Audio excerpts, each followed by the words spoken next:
Court. I just wish to place myself on record. It's Advocate S.J. Kutsia from High Court Chambers, Pretoria Bar. I am instructed by the State Attorney to represent Warrant Officer Else in this proceedings.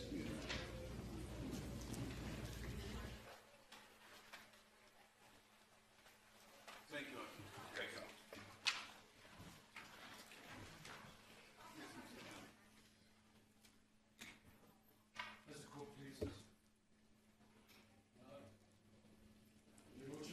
To call our next witness, Professor Kenneth Pahad. Your Lordship, we'd like to hand up the curriculum vitae of Professor Pahad. We have marked it as Exhibit C2, so it'll be part of Volume C. All the parties have been given a copy of his CV.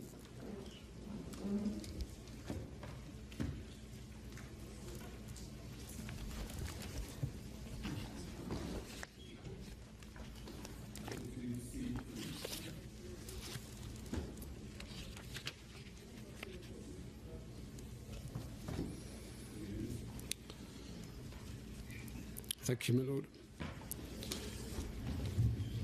Professor Pahad.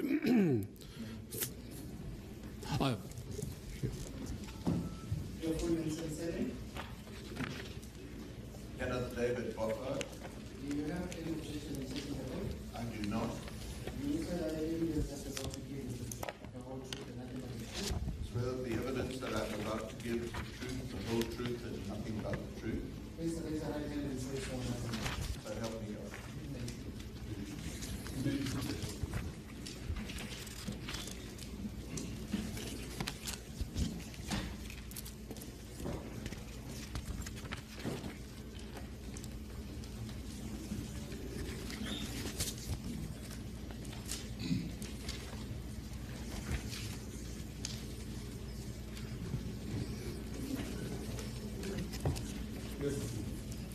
Thank you, my Lord.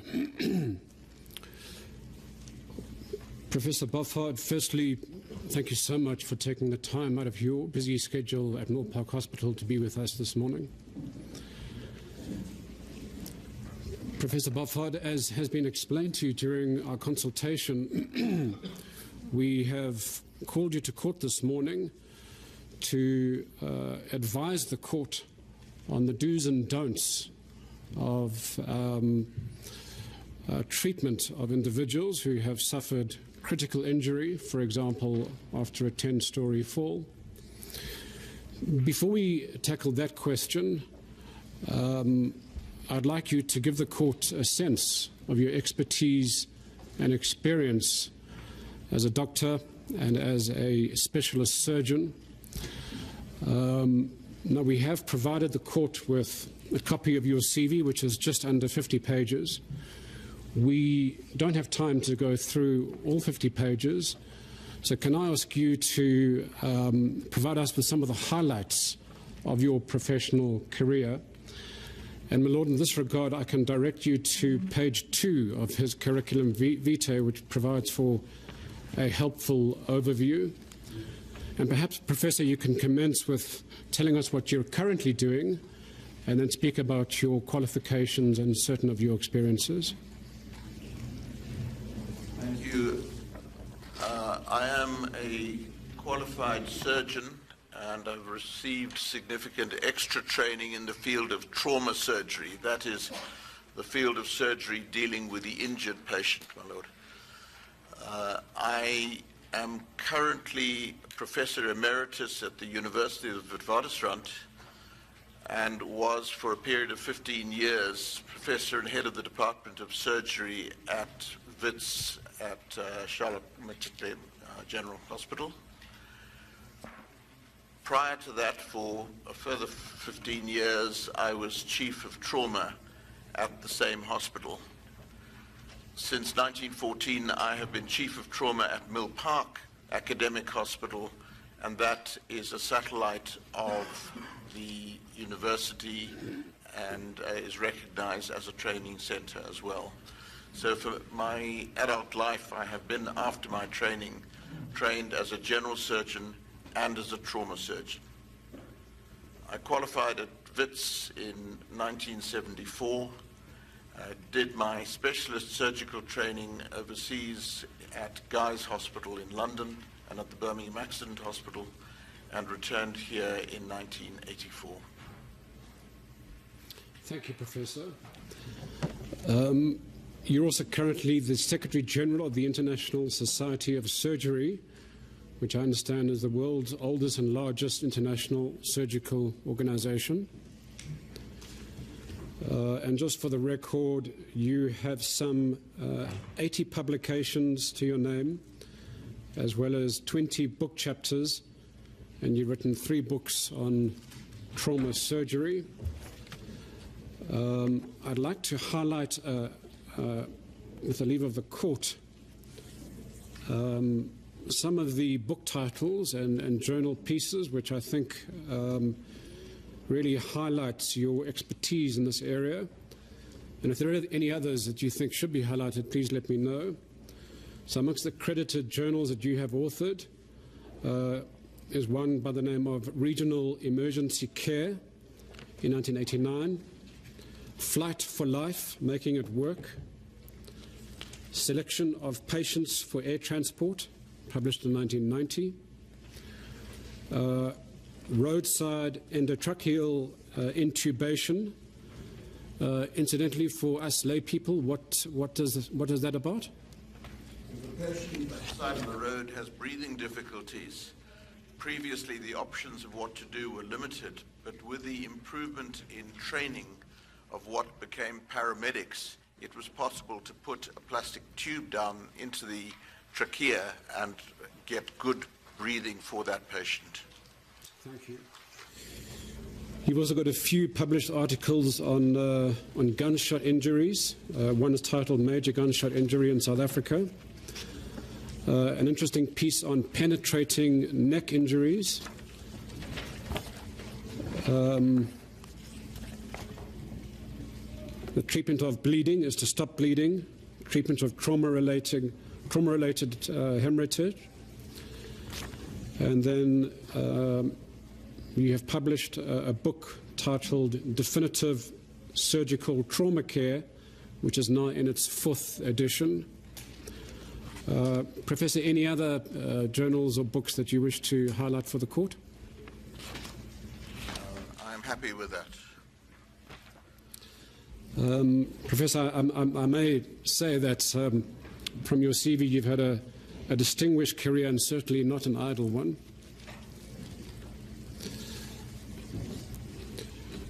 Professor, in preparing for your testimony today, did you study any documents or reports?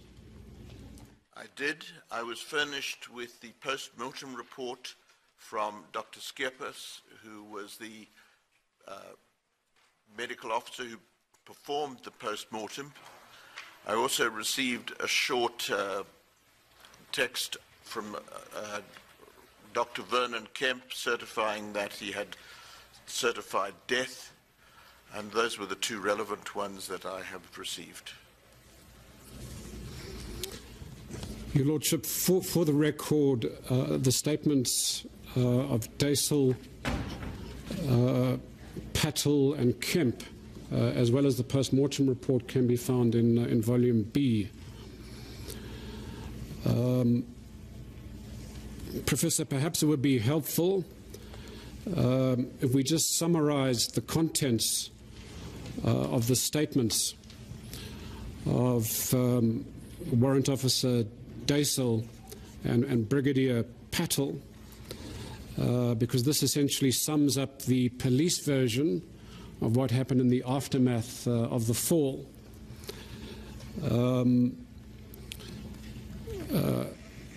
Warrant Officer Daisel alleges that once he was advised of the fall, he raced down to the site together with a Colonel Grayling. He grabbed 2 blankets on the way, and on arrival at the scene, he attempted, or in fact did, roll Timol onto the blanket. and transported him, or first discovered that there was a pulse, that he was alive, transported him into the entrance foyer of John Vorster Square, apparently examined him again. At that point in time, discovered that there was no pulse, and then removed him to the 9th floor, at which point in time Dr. Kemp arrived on the scene some minutes later and declared Timol to be dead. Brigadier Patel was not present at this time, but he did bump into Colonel Grayling and Warrant Officer Daisel in the ground floor entrance foyer to John Vorster Square. His evidence is slightly different because he saw them carrying Mr. Timol towards the elevators. So that, in sum, is the police version. I would like you to offer your comment on what the police did when they discovered Mr. Timol lying in the garden outside the south wing of John Vorster Square. And when you offer your comment, please do so wearing your hat as a specialist surgeon and medical expert. And please inform this court whether they acted appropriately, and if not, what in your view they ought to have done. Thank you. My Lord, if I may just make a couple of additional remarks about my background. I trained in medicine at Wits from 1966 to 1973. One of the things that I did during that time was worked on what was then the Sandton Ambulance Service and Johannesburg Ambulance Service, such as it was. Both ambulance services at that time were completely segregated into a European and a non-European service, and I worked on both. When I returned from the United Kingdom in 1984, the ambulance service was, to my memory, unified, but I also took over as academic head of ambulance training for the province of the Transvaal. The difference between the 1960s and 70s is that ambulance personnel were essentially ambulance drivers, and I'll come back to that. By 1984, the Transvaal Ambulance Training College had been established. The concept of paramedic had not yet been developed, so there was a degree of ambulance training even in 1984, and that's 13 years later, which recognized that ambulance personnel were not people wearing a white coat with very limited training. And the paramedic training became available in the late 1980s, much later.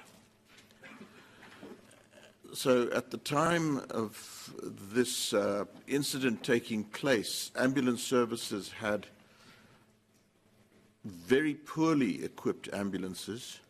Ambulance personnel had, at best, an advanced first aid certificate. There was really very limited training beyond that. And my understanding of police officers is that they had first aid, but at a much more basic level. And maybe as a generalization, the most basic levels of first aid are taught, or were taught, throughout the gold mining industry to all underground miners. The ambulance personnel had a more advanced level, and the police were somewhere in between.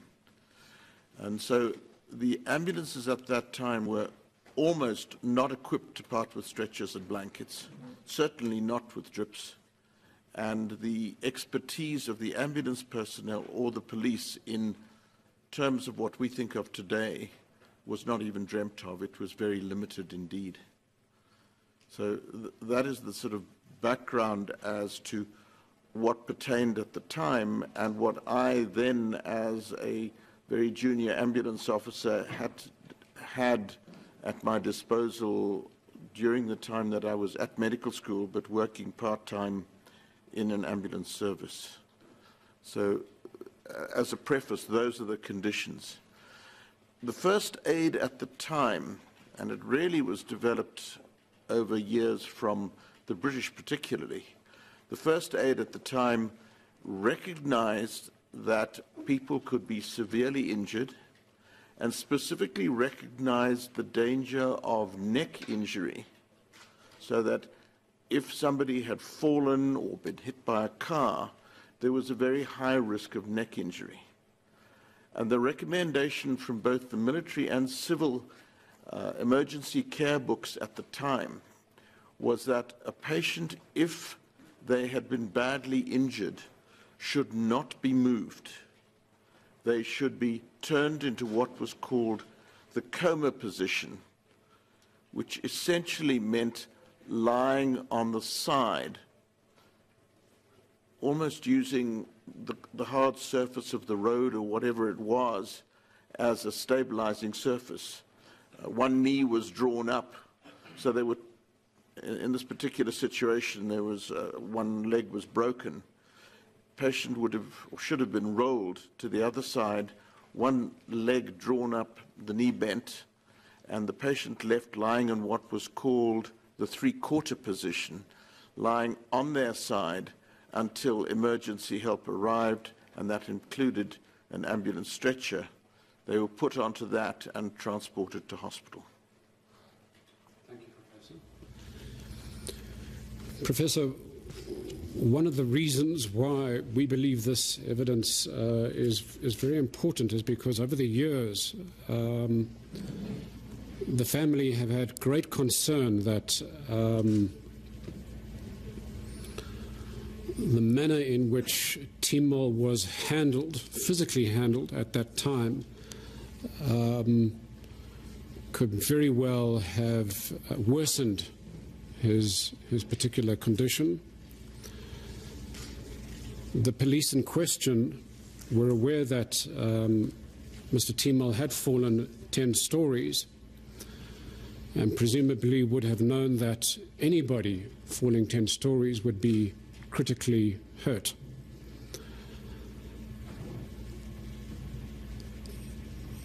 In your view, would moving a person, any person in that position, render considerable or any harm, further harm to the injured person? Lord, any sort of movement of a critically injured patient, even at that time, was recognized as causing more severe injuries.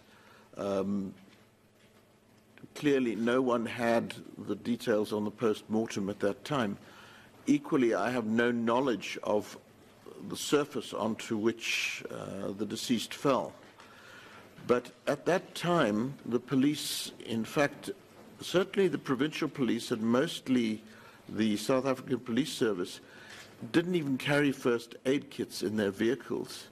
And one of the things that we had, both as students and doctors, was we were told repeatedly, even if the patient is in the middle lane of the newly opened M1 motorway, they must stay there. They must not be moved because far more damage will occur.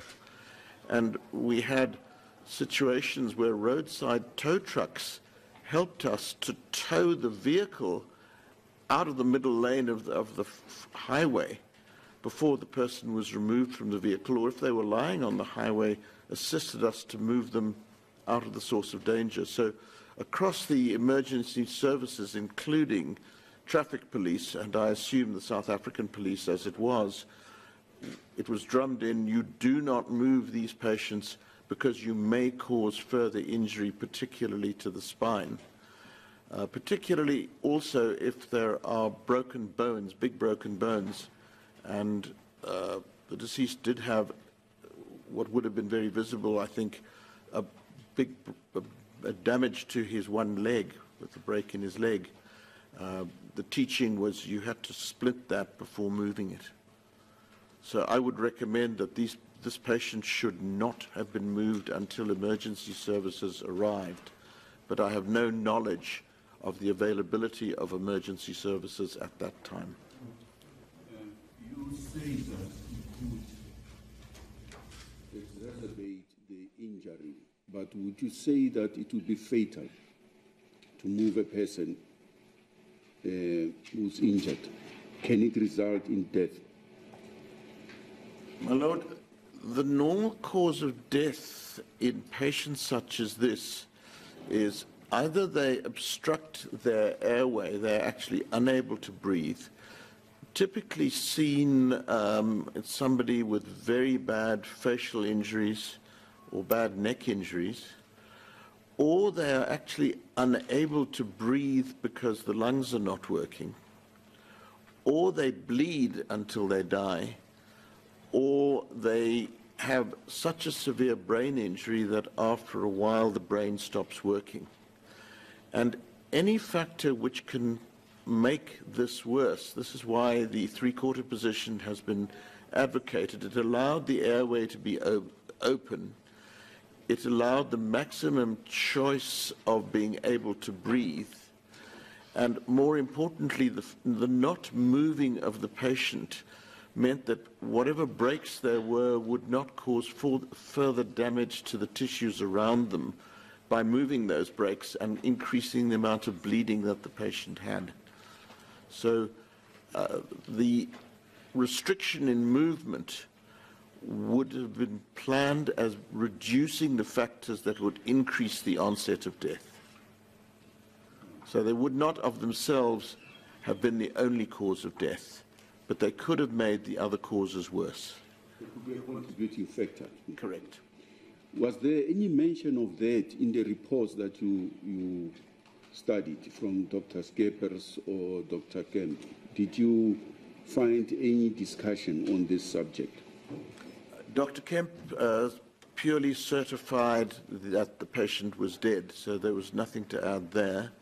Dr. Skeppers had a very comprehensive, in my opinion, post-mortem for the time, and he documented neck injuries, he documented other spinal injuries, he documented internal injuries, all of which could have bled quite a lot, and I have no doubt contributed both to the onset of death. But on top of that, he documented two major bony injuries of the arm, the upper arm, the humerus, and of the femur. And moving a patient in a blanket rather than on a stretcher would have moved those fractures, and I think would have increased the amount of bleeding from the fractures and contributed to the death. And did you have sight of Dr. Glackman's report? I have not. You only looked at the Dr. Skeppers report? I have. And from that report and the injuries he explained there, would you then conclude that it's possible, it's a possibility that the nature of the injuries were such that if the body would be removed or moved from the position it was, that that might contribute towards the death of the patient? Would you say that, based on your knowledge? My Lord, based on the post-mortem findings and the severity of brain injury sustained by the impact, I think that the eventual outcome would have been fatal come what may. But that was not known at the time. Yes. So my opinion is that the movement would have contributed to a more rapid cause of death. Okay. You may proceed. Your Lordship, I should advise you that, unfortunately, the Dr. Gluckman report was part of the earlier part of the record, which is still missing, and we're still searching for that part of the record. I tried to look at the documents that were before me. I couldn't find it, and it puts us at a rather difficult position, yes. But you may proceed. And just also for your Lordship's knowledge, we do have the testimony of Dr. Gluckman as part of the transcript, but I can tell you that he doesn't deal with this aspect. Yeah. Yeah. Yes. Thank you. Professor, while we're dealing with what ought to have happened or not happened at the impact site, can I put to you, from a layperson's perspective, what I think should have happened, and you can either agree and perhaps elaborate, where there's a potential spinal injury, one should immediately stop the head or neck from moving to prevent further damage. Would you agree with that assertion? Particularly when you're falling from a height, unless you have any other evidence, when you fall from a height, particularly if you fall on your feet, that may not have been the case here, but again, that was not known at the time. The whole force of landing works axially. The force is applied, for example, to the feet, and the shock of landing goes through the spine from the bottom to the top. And then when you fall over, often you then hit your head hard on the road. So not only is there a very high risk of injury to the neck, because the head moves independently of the torso and the neck itself can be damaged, as in fact turned out in this case. But in addition to that, the axial compression, think of a whole lot of teacups stacked up. That's the spinal cord. And if you drop those teacups as a column onto a hard surface, some of the teacups in the middle may break as well. And that, in fact, is also recorded in the post-mortem. We assume this in any fall from a height. So even in the first aid books, not only is the neck protected, but the recommendation is the patient should not be picked up by the arms and by the legs, because the bits in between will bend, but the patient should be what is called body rolled. And that was known and practiced at that time, and we practiced it as ambulance personnel, and it was taught in the first aid book. So you didn't pick up and drag a person off. That's a little different in a military context, because obviously there is combat risk. But in a civilian context, they were picked up or rolled onto a board or onto a stretcher without moving the spine further. Not just the neck, but the whole spine. And further, Professor, would it be advisable to grip each side of the head to support the head in a position so that the head, neck and spine are in a straight line? That would be correct. And then one would want to support the head until emergency services can take over, no matter how long it takes for those emergency services to arrive? That is correct. And then finally, one may want to open the airway in case the person is unresponsive. So it is, as a matter of record on the police version, that none of these things happened. Professor, you made reference in your evidence to injuries that Mr. Timol sustained to his neck and to his spine, in fact. And we also know from the post-mortem report that he also sustained severe head injuries. If you can recollect, can you describe those injuries and perhaps indicate to the court why in such injuries it would have been best not to have moved this particular man? May I refer to the post-mortem report? Yes. Let's have the PM.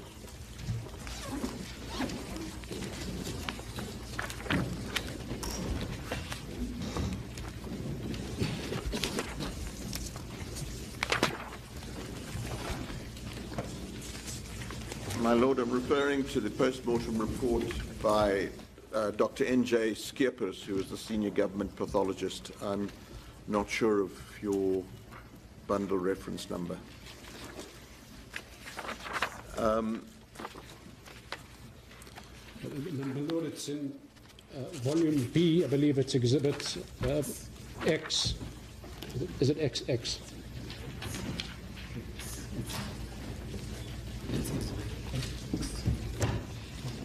Okay, so volume B, exhibit X.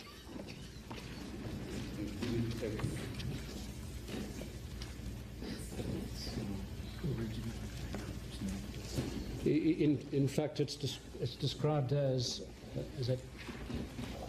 Yes, it's X, pages 48 to 59.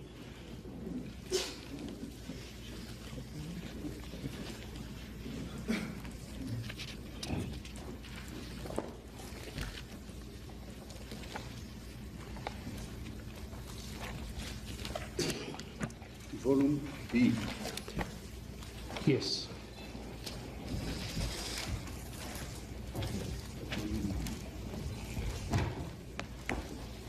I've just looked at X and get something different there.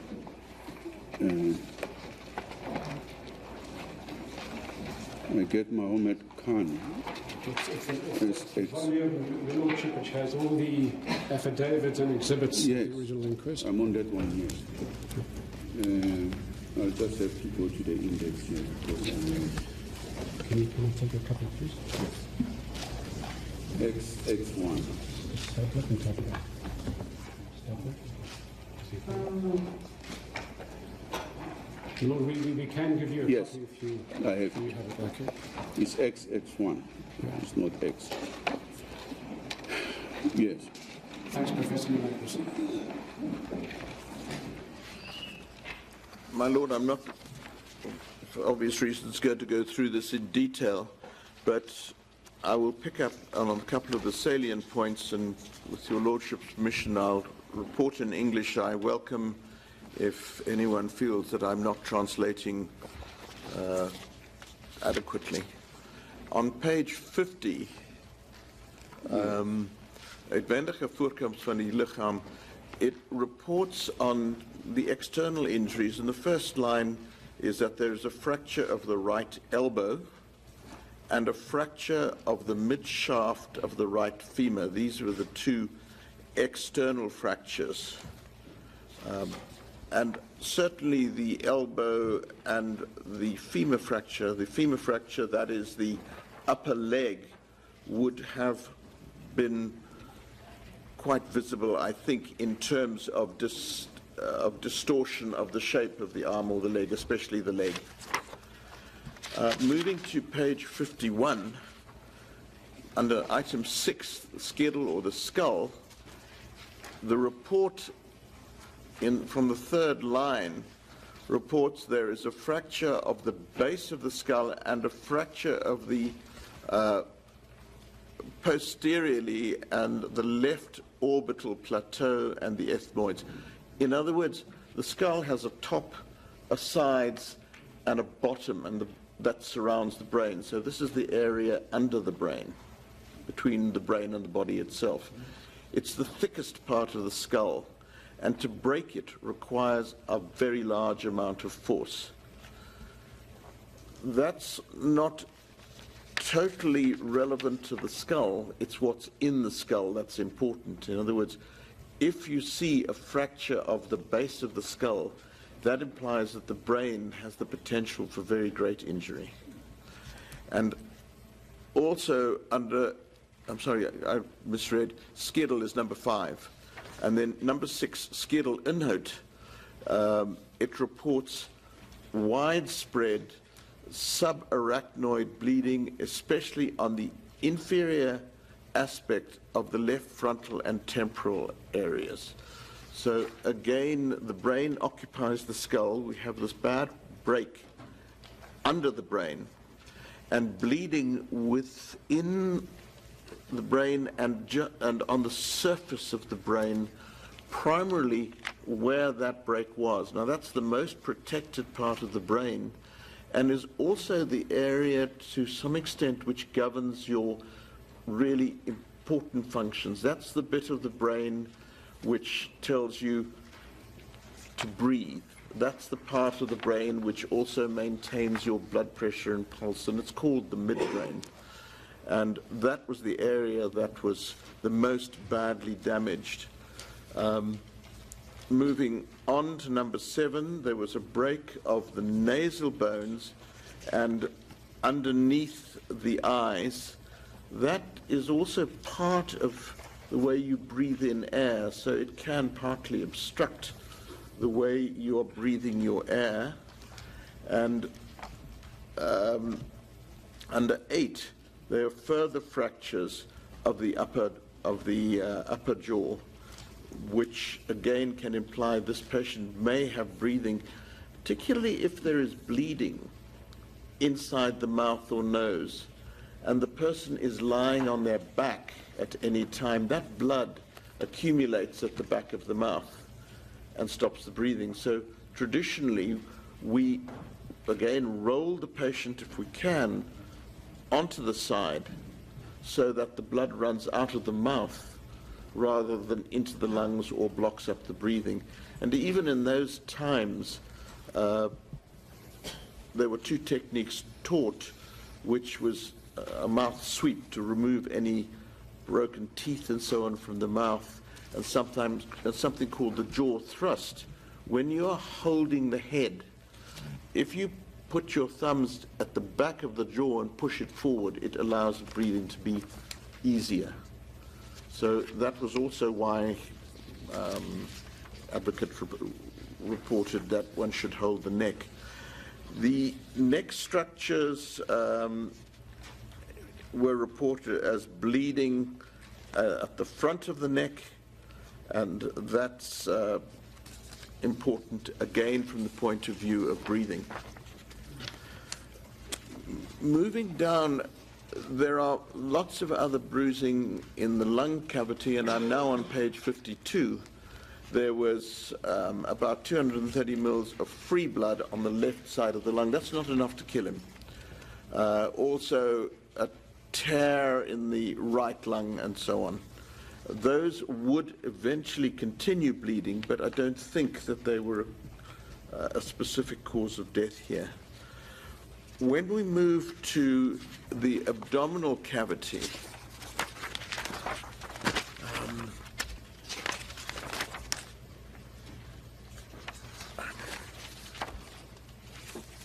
just moving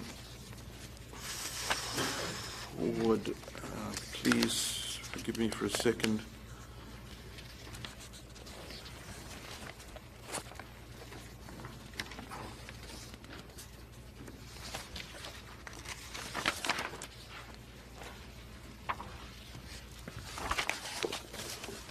The abdominal cavity reported, and I may have to just go forward, that the renal artery had been torn off.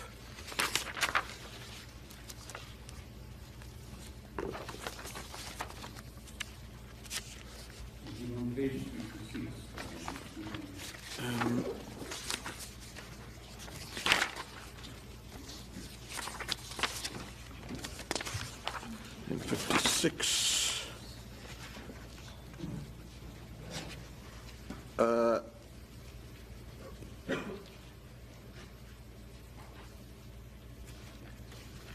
Then it makes just a comment that there is bleeding around the kidneys. That is halfway down under Nira on page 56. And I believe it was...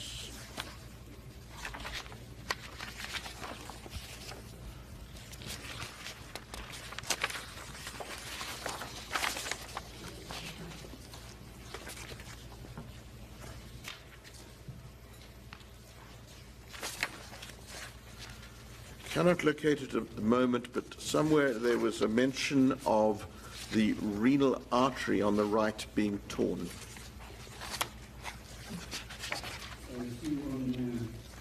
And blood around it. The last page, he mentions the artery there on the last page, just before, above his signature.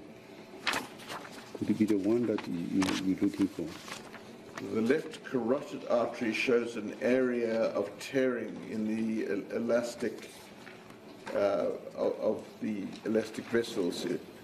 That's not what I was referring to. That's still up in the neck. So there was, I think, significant neck injury, as has been documented. But Professor, can I refer you to something in the particular. This is, it's one of the annexes to the post-mortem report titled Lees Waarnemings. So it's one, I think it's the very last annex to the PM report. No, I beg your pardon, the second last annex. And could you comment on paragraph 27? That would be on page 55.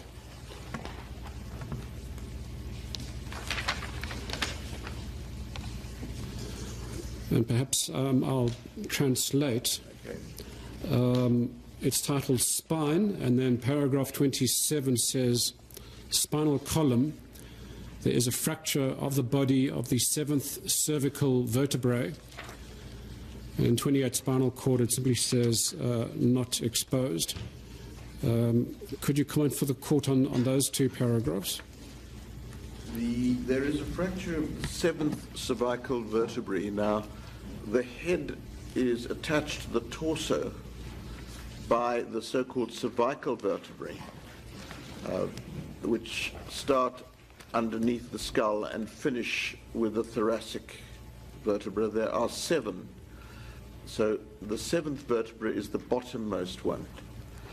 It's also the most vulnerable because when there is an injury, the head, if it moves, most of the load of that is actually placed on the 7th vertebra. And the 6th and the 7th vertebra are typically the vertebra that break either in a fall or in a bad rugby tackle and render the rest of the body without a spinal cord, so quadriplegic, tetraplegic. So the 7th vertebra, if it has a fracture, that is a major fracture with potential major complications going with it. And that could include permanent spinal injury.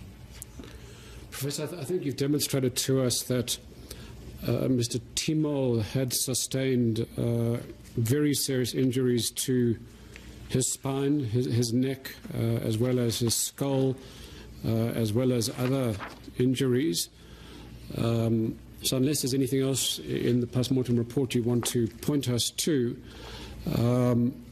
are you of the considered view that given the peculiar injuries that Mr. Timol suffered, that he should not have been moved from the spot he landed in, and the measures that you have described, emergency measures, should have been taken at that time?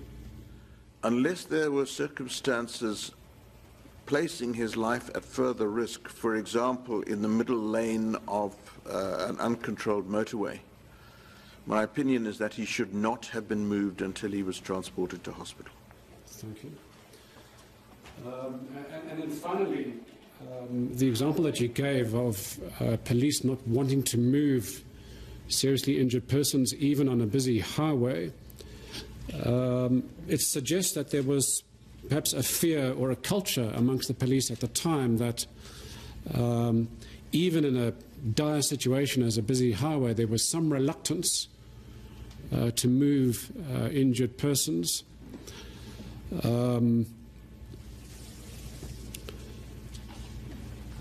So in your view, if that culture persisted and you were aware of that culture at the time, were you surprised then to hear that fairly experienced police officers decided to move Mr. Timol almost immediately, notwithstanding their knowledge that this man had fallen 10 stories? During the time that I worked within the ambulance service, a very senior police officer expressed to me the anxiety in the uniformed South African police that if police officers attempted to administer medical care, including first aid, to anybody, they might be held liable for doing so. In those days, there were no first aid kits on police vehicles, to my knowledge, and the police, for the same reason, expressed a wish not to move patients from the site of their injury, again because they might be held liable for further injuries that occurred. So I'm very surprised that they would have moved this patient, especially in urban metropolitan Johannesburg, Commissioner Street area, because there was availability of ambulance services at that time, and they were based in central Johannesburg. So the ambulances should have been available reasonably quickly. And in fact, that's the impact zone, impact site was located in a garden just outside the southern wing, which fronted onto a road where an ambulance could easily have stopped in order to attend to the injured Timol and take him to hospital. Does that add to your surprise? It does. Anything else? No further questions, Your Lordship. Thank you, my Lord. Professor Bartlett, I'm just on a different tack here. If you were to certify the person dead, how would you go about to discern that the person is dead? What would you do? What would be of significance in a situation like that?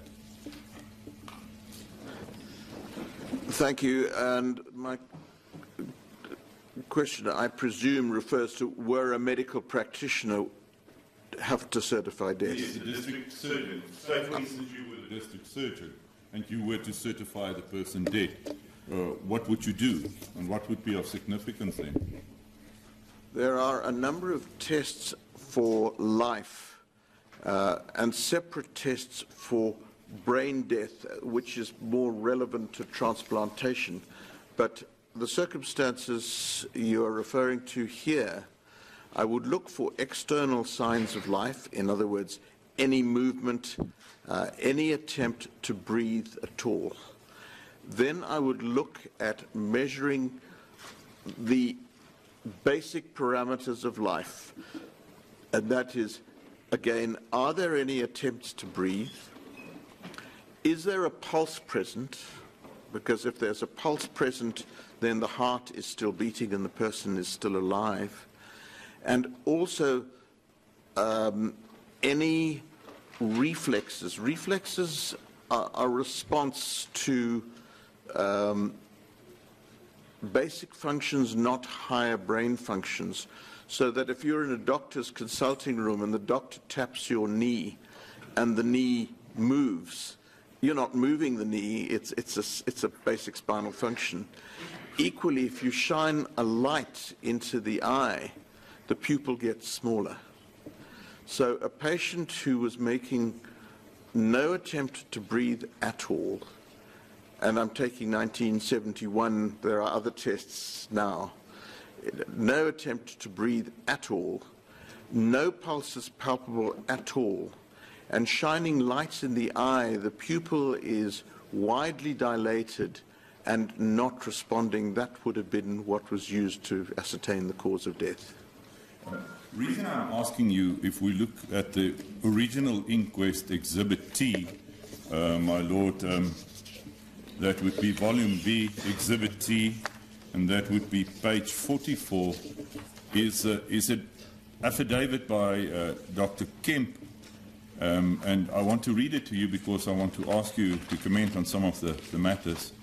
Wanneer Dennis Kemp verklaar, ek is die distriksgeneesheer te Johannesburg, op 27/10/1971 omstreeks 3:55 het ek 'n berig ontvang as gevolg waarvan ek na John Foster Plein gegaan het. Met my aankoms daar om 4:05 namiddag het ek na die veiligheidskantoor op die 9de vloer gegaan, waar die liggaam van 'n Indeerman aan my uitgewys was. Met die ondersoek het ek vasgestel dat hy reeds dood was. And then the interesting part to me, and that's why I'm questioning you on this, hy was pas dood. How would you ascertain that the person died just before that? How would you ascertain that?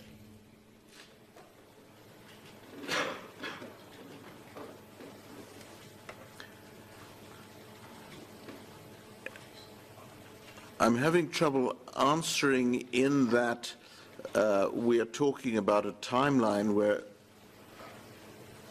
person's heart stops, and that's usually the first event, partly because the brain is no longer telling it to keep going.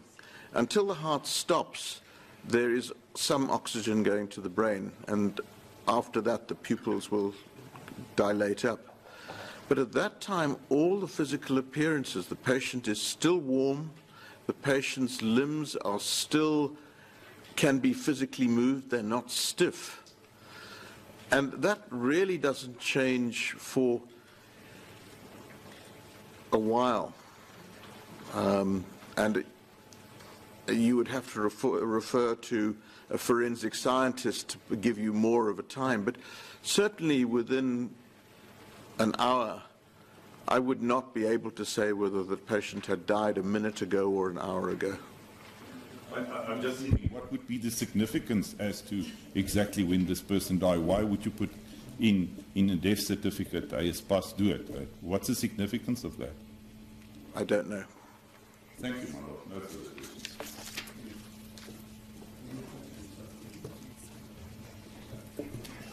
My Lord, there's just a couple of issues I would like to ask. Professor, should any attempts have been made to resuscitate Mr. Timol? What would that be? I mean by resuscitation, by massaging his heart or artificial breathing, anything like that. What would that effect have been? Again, I'm taking the context of 1971, and actually, even in 2017, the attempts at resuscitation by lay people would have been CPR. At that stage, that was not as common as one would want.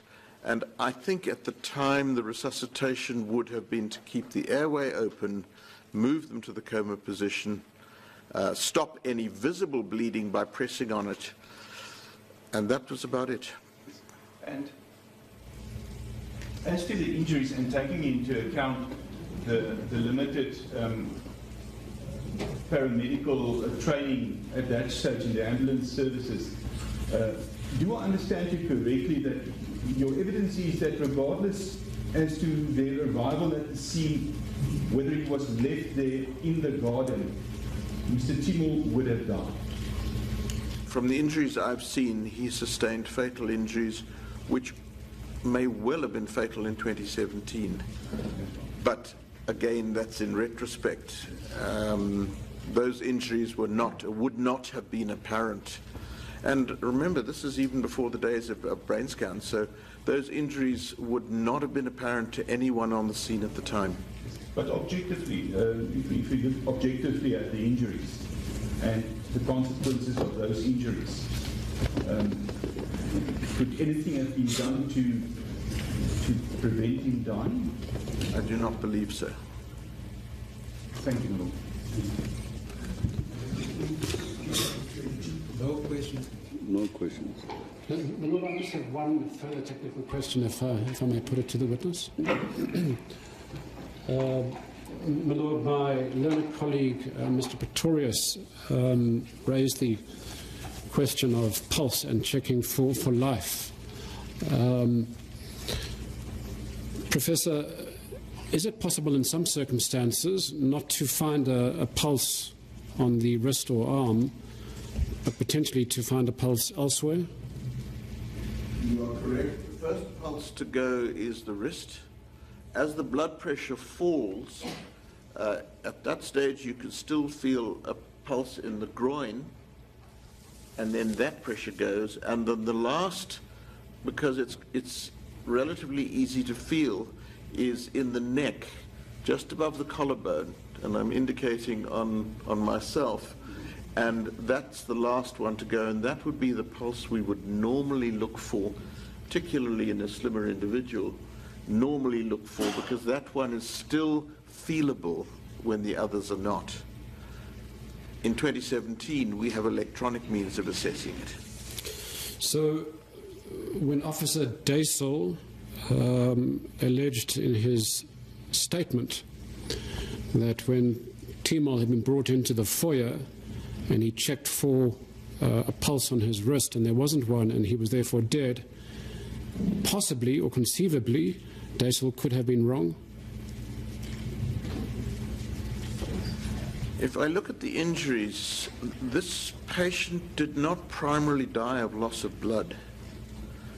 If I may put numbers on it very briefly, a normal blood pressure is about 120 millimeters of mercury. That is what most of us in this room have. As you bleed, and the cause of a low blood pressure is generally bleeding. As you bleed, when the blood pressure falls to about 80, it's no longer possible to feel the wrist pulse. When it falls to about 60, it's no longer possible to feel the groin pulse.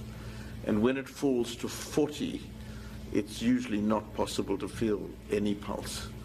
So the post-mortem findings I see here report primarily brain and vertebral injury with multiple fractures.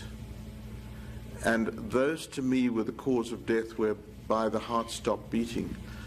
That being said, on what I see, I would have expected Warrant Officer Daisel to be correct that he would have been able to feel a pulse if that patient was alive, because there was enough blood to provide the pulse. It's possible he could have been mistaken. Many times it's reported as a pulse when in fact we're feeling our own pulse by mistake. Thank you, Professor. Professor, you have studied the post-mortem report. Would you say that those injuries, all of them, were sustained after the fall? My Lord, thank you. I've studied the post-mortem report, and again, I'm not a forensic scientist. There were a number of injuries which reported, and in fact there are photographs there, as significant bruising, and there are significant visible bruises. They appear to me to be old bruises. I think that the injuries to the spine certainly would have been caused by the fall, but I would not, my expertise would not be to the court's benefit for me to say that they were all sustained by the fall. I think on what I've seen there were some pre-mortem injuries as well, particularly involving the bruising of the skin and of the face and maybe the orbital fractures. But I would not feel as an expert I could comment on that. Okay. Thank you very much.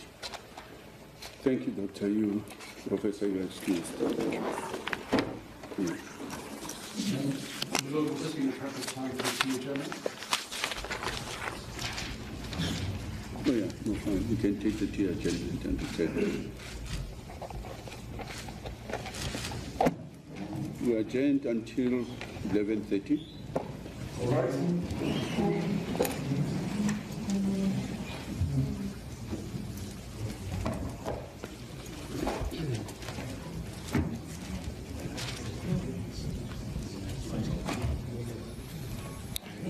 Thank you, Prof. I think that went really well.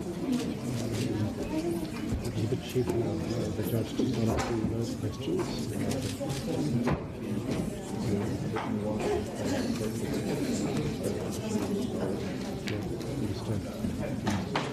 We really appreciate it. Just one thing, the responsible judge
Lord, before we call our next witness, I wonder if I can just deal with some more paperwork. Yes. Tomorrow we're also hearing from 2 medical experts, and we would like to hand up the independent medico-legal opinion of Dr. S.R. Naidu, and also a second document, my Lord, and this is a translation of the post-mortem report into English. It's an unofficial translation, but we have consulted with our colleagues for the state as well as the counsel for the different police officers, and there's no objection to handing up this translation of the post-mortem report. Did you do the translation? It was carried out by another doctor. Yes. And we can actually put this to Dr. Naidu because he arranged a colleague of his to translate the post-mortem report. Then that's fine. It will assist. Okay. My Lord, with your permission, we'd like to mark the independent medico-legal report of Dr. Naidu as C3 and the translation of the post-mortem as C4.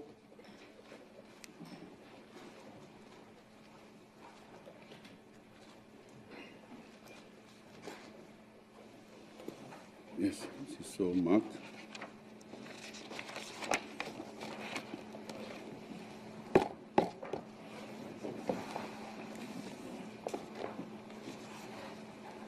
Your Lordship, could I bring another matter to your attention?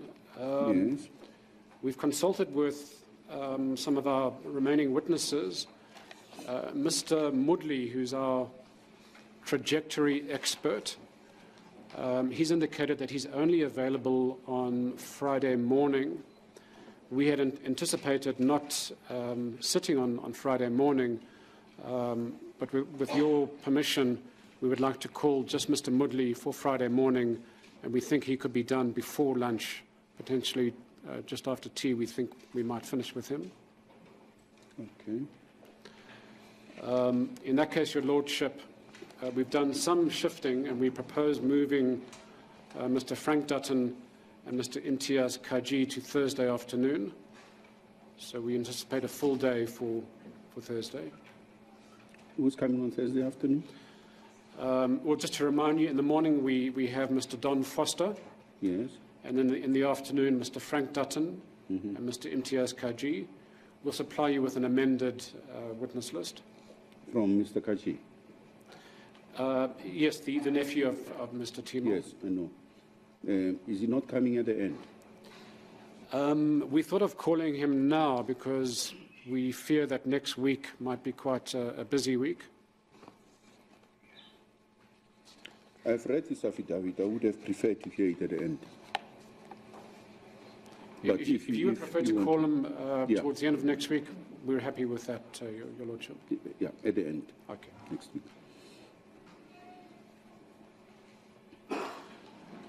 With your leave, I'd like to call our next witness, Your Lordship, and that's Essop Gulan Pahad. Yes.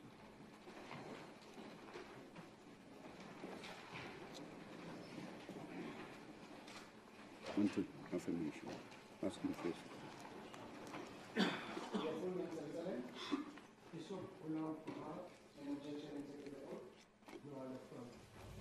Do you affirm that the evidence that you're going to give is the truth, the whole truth, and nothing but the truth? I affirm. Thank you. Thank you. Yes. You may be seated, Mr. Thank you. Pahad. Yes. Your Lordship, Mr. Pahad has indicated that he is wearing a hearing aid device, and he has requested us to talk as loudly as we can so that he doesn't have to strain too hard to hear. Okay. And I hope my colleagues will also raise their voices should they wish to examine Mr. Pahad. Mr. Pahad, do you have a copy of the affidavit that you attested to on the 18th of July? I do. And do you confirm that this is your affidavit? It is my affidavit. Your Lordship, for the record, this affidavit is in volume H at page 5.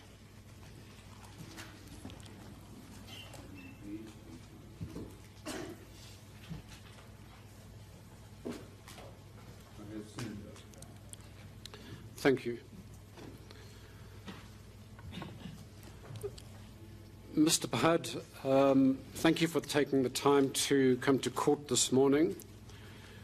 Before we get to your association with Mr. Timol, it's important for us to hear a bit about yourself and for you to describe to the court how it was that you got involved in politics and the liberation struggle. And you may kick off with aspects of your early life and which organizations you started working with. My parents were very deeply involved in the struggle. My mother has been imprisoned 3 times, twice during the 1946 passive resistance campaign and once in the 1952 defiance campaign. My father was a leader of the Indian Congress, and they worked very closely with Dr. Yusuf Dadu, who is widely regarded as one of our preeminent struggle leaders. So we grew up in a political home. My parents' flat in Johannesburg was used for all types of political meetings, both of the ANC as well as the Indian Congress. So I guess for me to join the demonstrations when I was mere 13 years old in 1952 was a natural progression of what I had grown up with. So my entire life has been devoted to the struggle. And at a young age, at the age of 18, I was elected to the Executive Committee of the Transvaal Indian Youth Congress. And that's where my political activities took place. I was very active in student politics when I was a student at the University of the Witwatersrand. Both my brother Aziz and I were banned in January 1964. We had both graduated in December 63 from WITS. And very interestingly, we were ordered to go to the old special branch Gray's building, which was in Marshallstown. And the special branch officer read the banning orders to us separately. And when I said to him, but this is causing problems because actually banned persons can't communicate with each other, he said, that's not my problem. You go to the chief magistrate and get permission. So we had to walk to the magistrate's court, but he walking behind me because we couldn't communicate. And the chief magistrate said, I'll give you temporary permission to communicate with each other until the Minister of Justice does so. We then had to write to the Minister of Justice, who was Foster at that time, as well as asking him to give us permission to continue with our postgraduate studies at WITS. He wrote back to say that he does not accede to our request to continue our studies, but he will give us permission to communicate with each other. And you lived in the same house? We lived in the same house and shared the same bedroom, so it would have been quite impossible not to communicate. So I carried on being actively involved in the struggle even when we were under banning orders. We did whatever work was asked of us to do until we were asked by the, well, we were both arrested for breaking our banning order. And at that time I then also consulted with Bram Fisher about what should happen. And then we were asked by the ANC to leave South Africa to go for further training abroad, which we did. We left on an exit permit in December 1964. When you mean an exit permit, is that a one-way exit out the country? It's a one-way exit, which means you've undertaken not to return on pain of getting arrested. So we took an exit permit, because it was also much easier to take an exit permit because the pressures on the movement was too great at that time for the underground structures to take people out of this country. And so it was easier for those who could get an exit permit to take an exit permit and leave. And that's what we did do. In exile, we both became very actively involved in the work of the ANC. I continued my studies. I did my MA at the University of Sussex. I then stayed on and did a doctorate in history at the University of Sussex. But we were very actively involved in the organization. I was recruited into the South African Communist Party in 1966. And since then have served in the leading structures of the South African Communist Party, both the Central Committee as well as the Politburo. I served in various structures of the African National Congress, including being a member of the National Executive Committee from 1994 to 2007. In the meantime, I also represented the South African Communist Party on the editorial council of the World Marxist Review from 1975 to 1985. In the meantime, after I returned to London in 1985, I was asked to serve on the ANC's Regional Political and Military Council based in London. So we continued our political work until we came back from exile I came back in July 1990. Just before you talk about your return to South Africa, just for the record, you joined the SACP in 1966, according to your statement. I was recruited. In those days, you didn't join the SACP, you were recruited.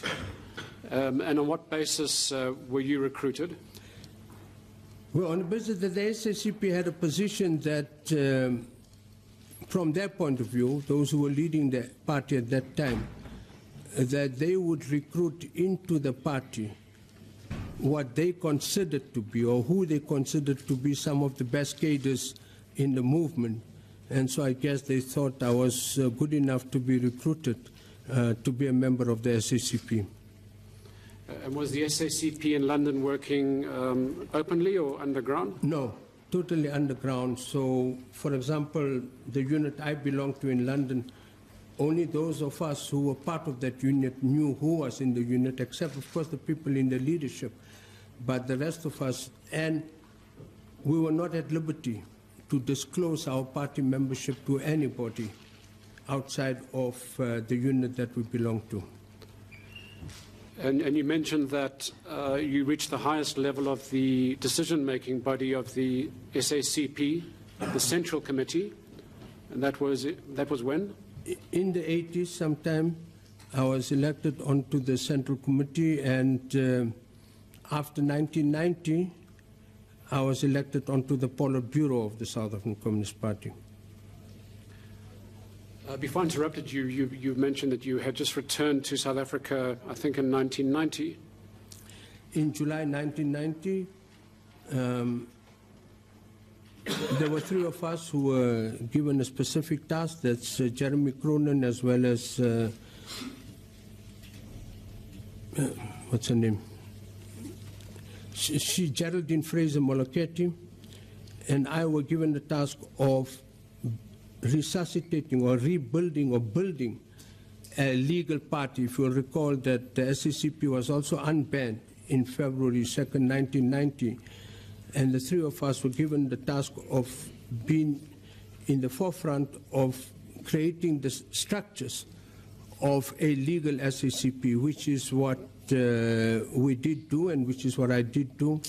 One of my early responsibilities was to be in charge of the party finances, and at the same time to be head of the international department of the Southern Communist Party as part of my responsibilities in the Central Committee and Politburo. I served on on both those structures. In 1994, when the first democratic elections took place, I was put on the ANC list to go to the National Assembly. Prior to that, in the Northwest Province, at that time it was called the Western Transvaal, but Northwest Province, I was nominated to be the Premier-elect. But I turned it down.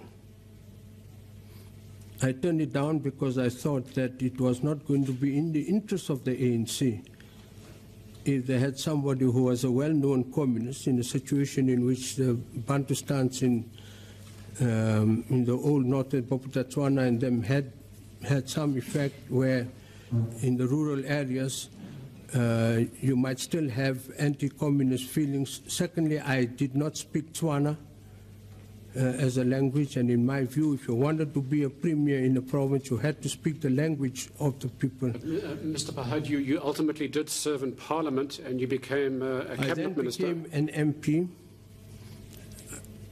and after I became an MP, I first served as the parliamentary councillor to Deputy President Thabo Mbeki. That's just after the elections, a few months after the elections. In 1996, President Mandela appointed me Deputy Minister in the Deputy President's office, that's in Thabo Mbeki's office. After the elections in 1999, Mbeki appointed me as Minister in the Presidency, responsible for a whole number of functions. And after the elections in 2004, he once more appointed me as the Minister in the Presidency, which is where I served until I resigned, both as a Minister as well as an MP in 2008, when the National Executive Committee of the ANC asked Mbeki to step down as President of the country. And you've also served on boards of non-governmental organizations. Well, what I did serve on was a number of them, but I think the two main ones would have been the Timbuktu Trust Fund that we set up, which essentially is after Mbeki had been to Timbuktu and realized that a lot of the most priceless, actually priceless documents relating to the history of our continent, but especially in relation to Timbuktu and the development of Islam in that whole region, that he undertook to build a structure that could house the documents better. I was then head of the Timbuktu Trust. I also chaired the South African Democratic Education Trust, which has been responsible for the production of, in my time, at least 5 volumes of the more detailed history of our struggle in South Africa. Thank you, Mr. Pahad. Can we now turn to your relationship with Ahmed Timol, and can you describe how it was that you came to know Ahmed Timol? Well, we knew each other because partly our grandparents came from the same village in India, and so you tended to know each other because for many of the people who came from the same village, they might have even been related through marriage. But our grandparents knew each other. Our parents were friends of each other. And so we knew each other from an early age. But our friendship really grew after, at the time when Timol came to study, to be a teacher in Fortsburg, because then we saw a great deal more of each other. And we spent a lot of time together. And of course, almost every weekend, Timol would come to Johannesburg from Roodepoort, and we would spend a lot of time together at weekends. But that's where our friendship really grew. And I understand from your statement that you were so close that when you were banned, Timol helped you out? He did, in spite of him having to give money to his parents. He would help me out in terms of when I had lack of funds, whether it was to slip into a cinema or buy something to eat or something in the cafes while you were sitting outside. And when I left for London, he bought me my first overcoat. I'd never worn an overcoat before in my life. He bought me my first overcoat. And so for many years, the overcoat I wore in London was the one that he bought for me. Please tell the court your association with Timol when Timol arrived in London. Well, Timol arrived one day, knocked on our flat door, and when I went to open it, I found him standing there and said, "What do you want here?" So he said, no, I've come to London. I was in Mecca. I met with Dr. Dadu and Molvi Kachalia, and I've decided to come to London. So our flat in London, in North End House in West Kensington, was, if you like, an open-door flat. There might be 20, 30, 40 people staying there at the same time. So we said, come, welcome. There's a bed, occupy the bed, but you have to work, which means you must learn how to wash dishes, you must learn how to wash clean toilets, you must learn how to clean the bathroom, because there's nobody going to do that for you here in England. But he found a teaching job, and so he was able to make a contribution towards buying food and all that in the house. And so that's how we became even closer and had a great deal more time to engage in political discussions, because Timol was greatly interested not only in South African politics, in our own struggle politics, but he was also greatly interested in what was happening in the world. What were the international struggles all about? At that time, the CND was a very powerful factor in British politics. That's campaign for nuclear disarmament. And so we had a lot of discussions about international politics. And so our relationship not only became much more closer, but took on a much greater political content because of the continuous discussions that we had. And can you describe the kinds of political activities Timol engaged in while he was in London and abroad? No, we asked him not to, although sometimes he slipped away and joined the CND demonstration, because we said to him that he shouldn't come to these political activities, because the South African Security Police were obviously keeping an eye on people, and that if he was going to go back home, then it would make it much more dangerous for him to go back home. And so he did not participate in openly anti-apartheid activities taken by the anti-apartheid movement. What do you know of his recruitment into the SACP? Sorry? What do you know of his recruitment, his joining of the SACP? I would suspect that he was recruited by Dr. Yusuf Dadu, who was obviously one of the leaders of the South African Communist Party. He was then asked by the leadership of the SACP to go and study at the Institute of Social Sciences School in Moscow, which is also called the Lenin Party School. And he was there together with Thabo Mbeki and Ann Nicholson. I knew that he was going there because he was given permission to talk to me about going to the Soviet Union, going to the party school. So I was aware where he had gone to. Nobody else was aware of that. And so he went to the party school for nearly a year. When he came back, we had a lot of discussions about what he did at the party school. And then he was asked to go back home to work in the underground structures, both of the SACP as well as the ANC. Who asked or instructed him to return to South Africa?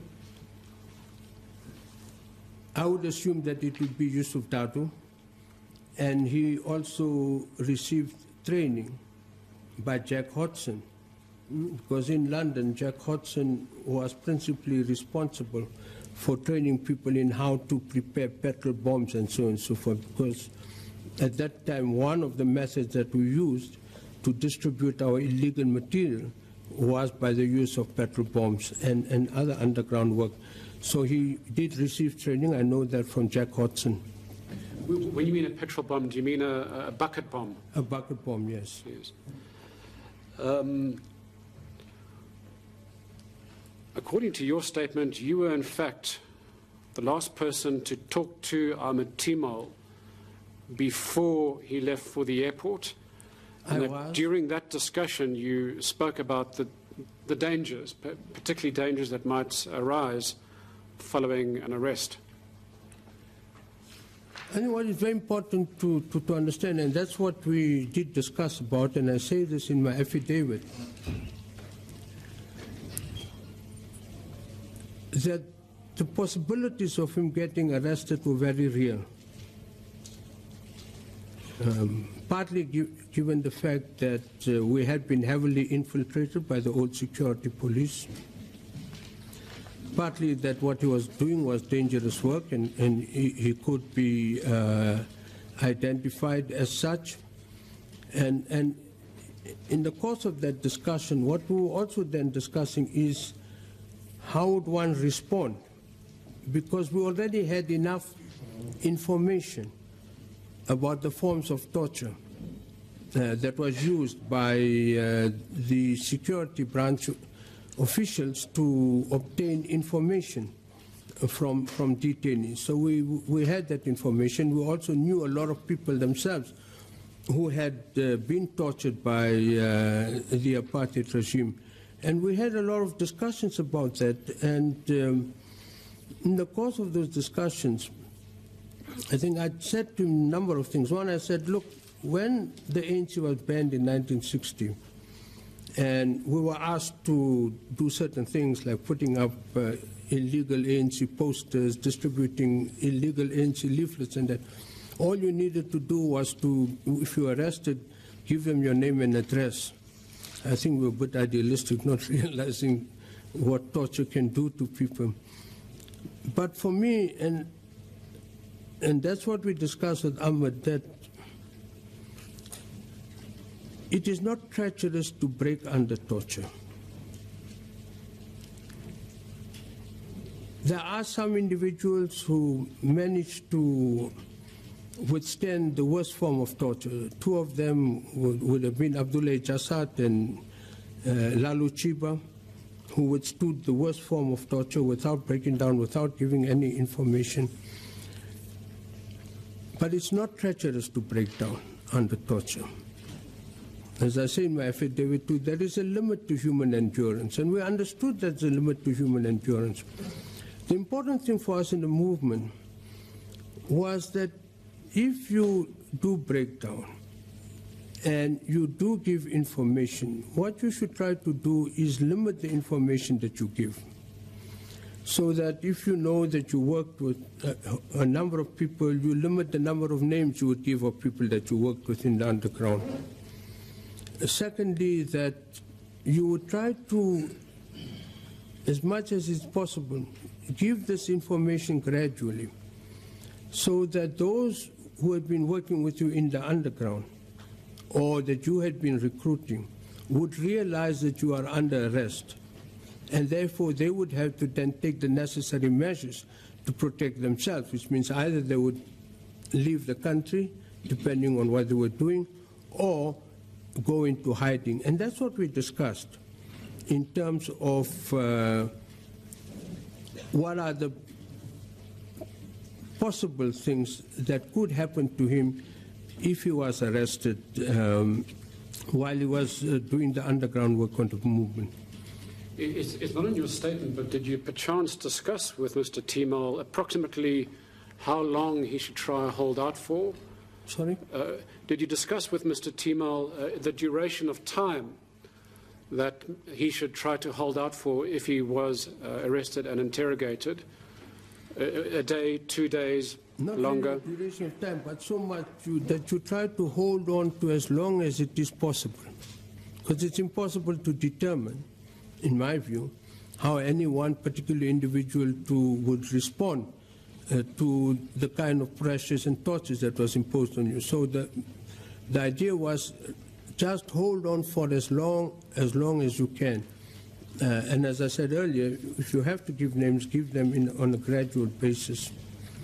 And did you discuss the possibility that the police might generate incriminating evidence against Mr. Timol and what he should do in that situation? Oh, yes, because it was obvious that all of the other trials that took place, that quite a lot of the so-called evidence that was being brought forward, incriminating type evidence, was engineered evidence. So we discussed that it's possible that if he gets arrested, they will find ways and means to incriminate him for a number of things. But it is impossible to say what exactly that would be, because you didn't know what information the security police would have about you and what is it that they were then looking for. And the question of giving evidence against others, was that discussed? And that's been the position in the movement, and that's a position that we took. For example, one of my tasks when I returned to England in 1985 was when people came to England and they were going to come back into the underground in the movement, I had to take them for political education. And I took them for political education. And that's one of the things that we did discuss about the delaying of giving the information, but trying to limit the amount of information you would give that would incriminate somebody else. Not about yourself, because you can tell them all about yourself, because you're incriminating yourself. In any case, once they'd arrested you and it was clear they had the information. And that's what we did discuss, always with all our people that we were involved in terms of the kind of political education training we would give them before they came back. According to your statement,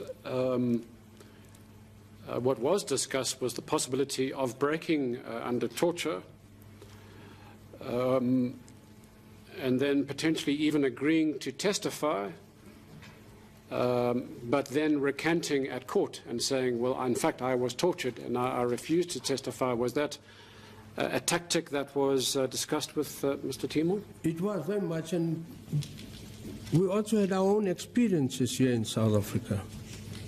Now, for example, a very close friend of mine was now dead, Billy Nennan. Billy had been arrested, had been tortured. He agreed to give evidence, and when he came to court, he refused to give evidence. And that was one of the things you did in order to reduce the volume of torture that was imposed on you. You would agree to give evidence. But the idea was once you go to court, you then refuse to give evidence. They can either then charge you with the other accused or take you back. But by that time, at least that information would have been public that you have been tortured, because you can't say to court that it was under torture that you agreed to give evidence, but you are not going to give evidence against any of your comrades. And that was discussed, and that was a position that we tried to instill in those of our people who are coming into to work here in South Africa, that you can do that, so that it's possible that you break down, and that's not treacherous, but don't give evidence against another comrade.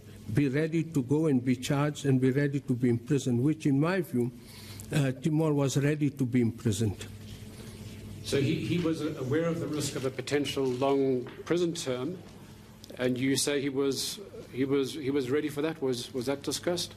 Oh, he was certainly aware of it, and he was certainly ready to undertake any term of imprisonment that would have been imposed on him. So, in your view, this was not a man who was scared of facing a prison sentence, even a long-term one? No, not at all, because if he was, he would not have agreed to come and work in the underground.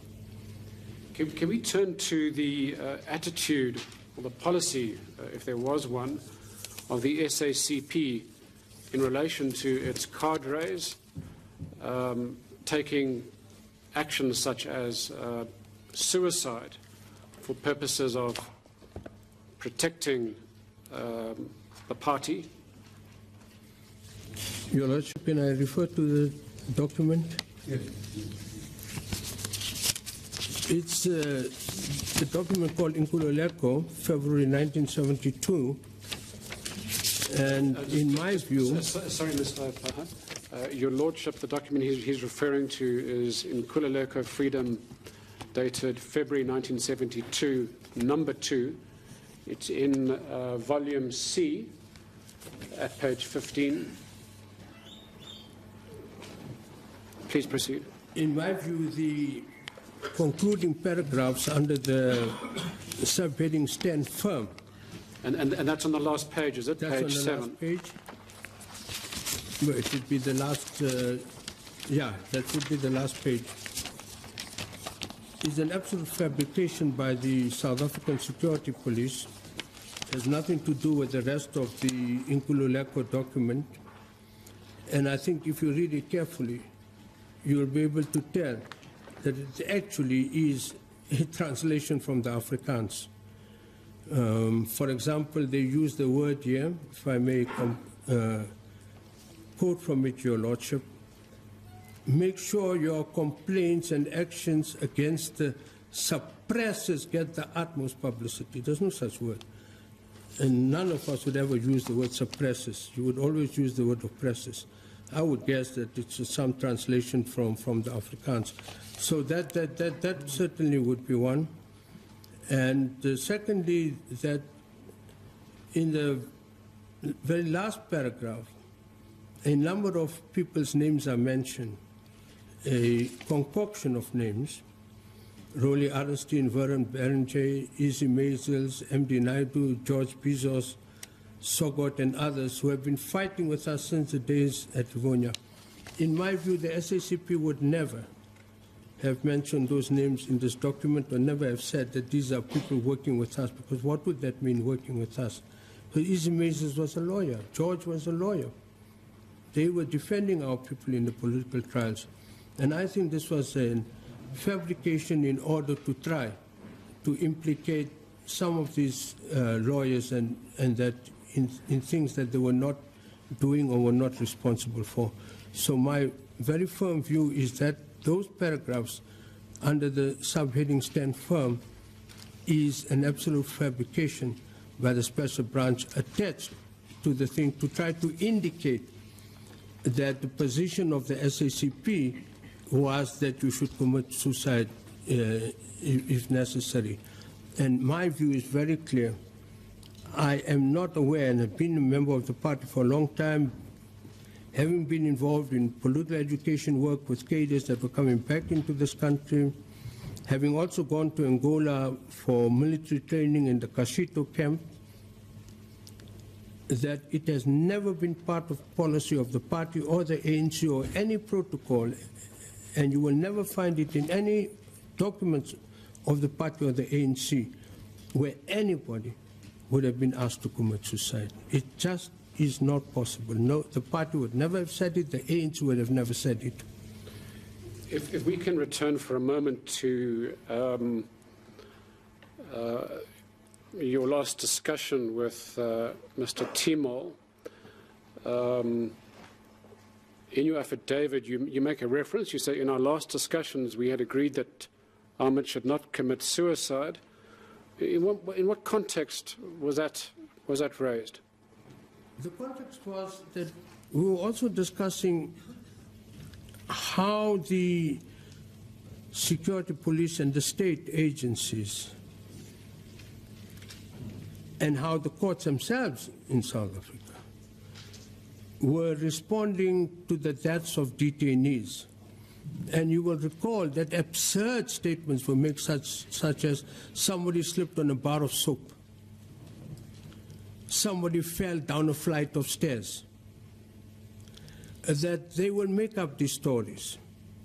And in the context of that discussion about how the state structures would respond to the death of a detainee, we then discussed this matter that Timol would never commit suicide.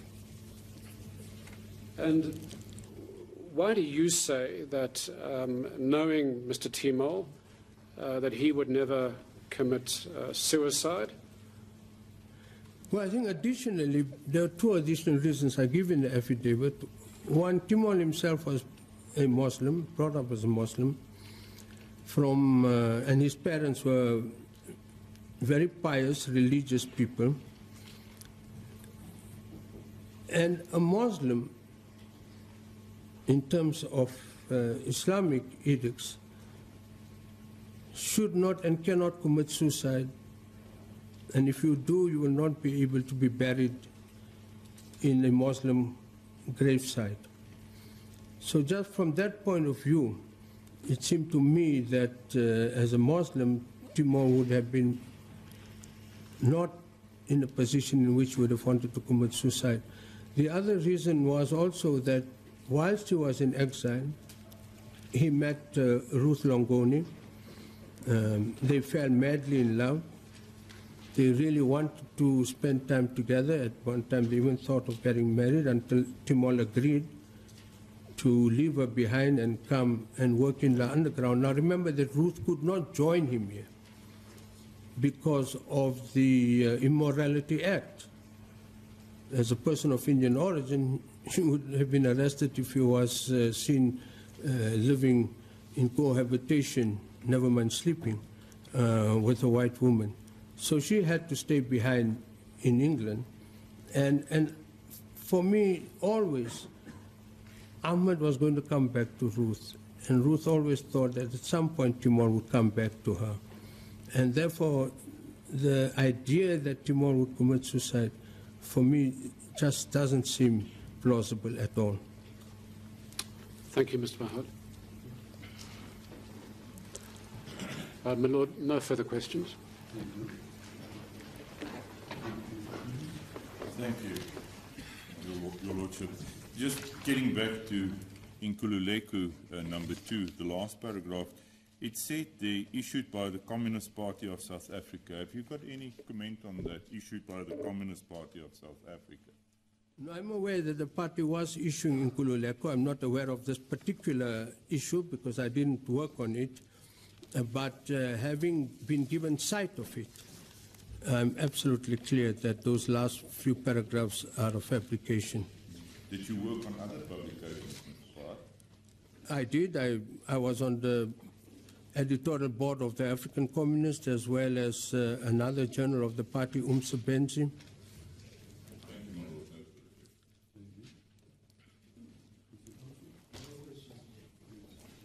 Mr. Kutsu? I have no questions. Okay, thank you. The discussion you had with he left,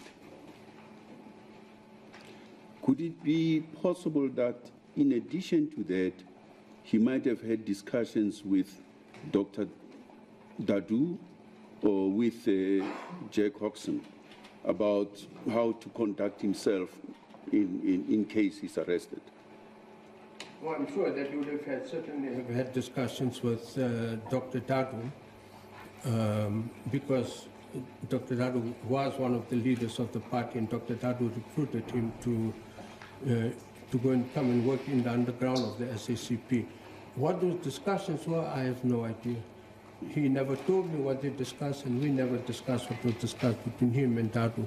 He might have had similar discussions with my brother Aziz. We were living in the same flat. And again, I'm not aware of any discussions that he had with him, nor did he ever tell me what discussions he might have had with Aziz Pahad before he left London for South Africa. Could it be possible that they might have discussed the question of suicide? Sorry? Could it be possible that they might have discussed the question of suicide, of him committing suicide? Your Lordship, I cannot comment on because I don't know what they would have discussed, but I would have no doubt in my mind that Yusuf Dadu would never have ever discussed. I mean, knowing Yusuf Dadu as I did, and having worked under him for so many years, that he would have ever discussed the matter of suicide. That was not part of the policy. It would be most strange if Dadu, as a leader of the Communist Party, South African Communist Party, would discuss that matter, because it was never part of the party's policy. And last question from me. To your knowledge, Do you know if before 1971, if there was any member of the South African Communist Party who is said to have committed suicide in South Africa, in prison or in detention? I'm not aware of anybody. Okay, thank you very much. Thank you very much. Yes, thank you for your evidence. No, thank you. And thank you for speaking a bit loud. Yes, I was warned. Yes, Lord, that concludes the evidence for today. Yes. Lord, tomorrow we have two important witnesses, two forensic pathologists, that's Professor Holland and Dr. Naidu. Yes. And we'll kick off with Professor Holland in the morning, and we'll call Dr. Naidu after she has finished. Yes. We do expect to probably use up much of tomorrow with those two witnesses. And Thursday was the position. I just removed one witness from there. I beg your For Thursday? So on Thursday, there is a slight change. The prosecution will commence with Mr. Don Foster in the morning. And once he is done, we're then going to have Mr. Frank Dutton, the private investigator for the family. Yes. And that will be it? And that'll be it, yeah. Yes. I want to hear the evidence of Mr. Kachi at the end. At the end. We'll make sure he comes at the end. Yes, I'm giving him the honor to be heard at the end. We are here because of him. That's right. So there are interesting points he raises there, which I'd like to discuss with him when he's on the witness box. That's why I want to hear it at the end. As the court pleases. Okay, yes. We'll then adjourn until tomorrow, 10 o'clock. My Lord, Just a minute, Mr. Thompson. my Lord, before we adjourn, there is just one issue in respect of Mr. Rodriguez that I wish to argue or address his lordship on. I have not had yet an opportunity to give my learned colleagues a copy of the point which I want to raise. It's only in respect of the missing portion of the record concerning the evidence given in the 1972 inquest proceedings that Mr. Rodriguez has testified to. I have not yet had an opportunity to prepare arguing orally in court, and I have only given my colleagues these documents now. If His Lordship is inclined to also hear this point tomorrow, I would beg leave to end up a document which I have prepared, Lord, just for that point. Oh, you want us to hear a motion? Is a motion that you want to bring in tomorrow? It's not a motion, my Lord. Yes. It's just the participation of Mr. Rodriguez at this stage of the proceedings, my Lord. With the circumstances that we have concerning the record of the inquest proceedings of 1972. Yes, that record, for reasons I do not understand, the record does not have the evidence of all the policemen who were interrogating and some of the investigators. That's the missing part of the record. Yes, my Lord. Strangely.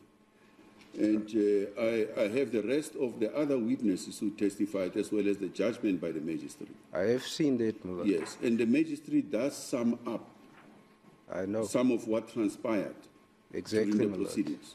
That's as close as we can get to the proceedings. Yes, my Lord. How much evidential value we'll place on that is something that you will argue at the end. Yes, my Lord. Yes, but you say you want us to deal with this thing tomorrow.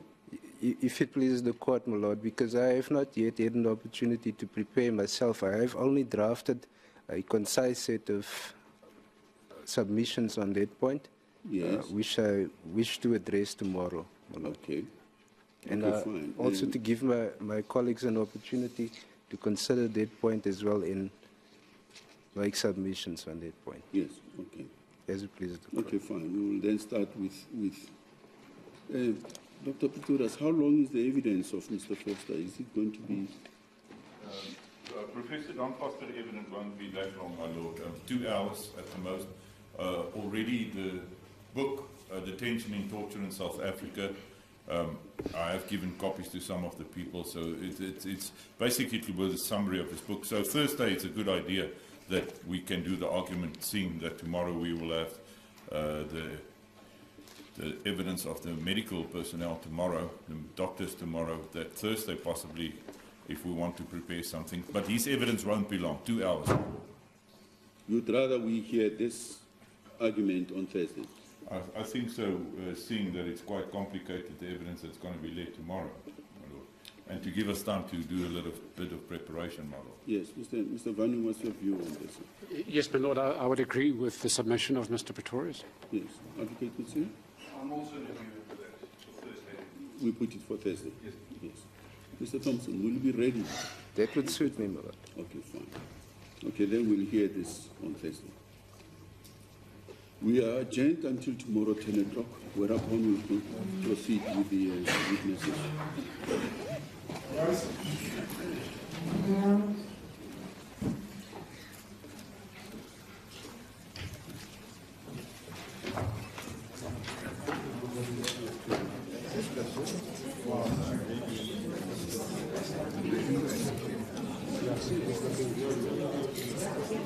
Are you looking to stop Rodriguez from testifying until there's a...